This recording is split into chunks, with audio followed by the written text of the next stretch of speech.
Kumusta sa lahat, mahal na mga manonood, maligayang pagdating sa aking channel. Ngayon ay magbabahagi kami ng magandang video kasama sina Ozgy Girl at Serkan Kayaglu para sa iyo. Ang mga pinakabagong chismis ay kumakalat sa Turkish entertainment world tungkol sa kamangha-manghang chemistry sa pagitan nina Ozgy Girl at Serkan Kayaglu, isa sa mga pinakasikat na bituin ng industriya. Ang mga tagahanga ay sabik na naghihintay sa tanda ng isang namumuong pag-iibigan, at ang mga pinakabagong pag-unlad ay nagpapahiwatig na ang kanilang salamangka sa screen ay maaaring maging tunay na pag-ibig.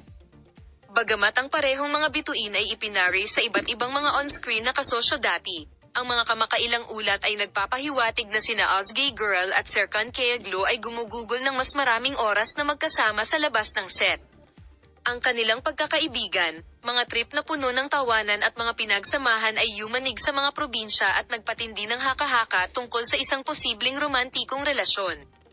Ang mga taong malapit sa mga bituin ay nangangatwiran na ang kanilang pagsasama ay lumalim sa paglipas ng panahon, na pinalakas ng magkabahaging interes at isang tunay na pag-unawa sa isa't isa. Bagamat hindi opisyal na kinumpirma o itinanggi ni Girl o Kayaglu ang mga alingawngaw ng pag-iibigan, ang mga banayad na pahiwatig at mahiwagang ngiti ay may mga tagahanga na sabik na naghihintay na maisa publiko ang kanilang relasyon. Ang mga social media platform ay puno ng mga teorya at haka-haka ng mga tagahanga, mga espesyal na fanpage at mga hashtag na nakatuon sa paglalakbay ng potensyal na mag-asawa. Huwag kalimutang panoorin ang aming video hanggang sa huli upang ibahagi ang mga video nina Ozgy Girl at Serkan Kayaglu at suportahan kami by Palem.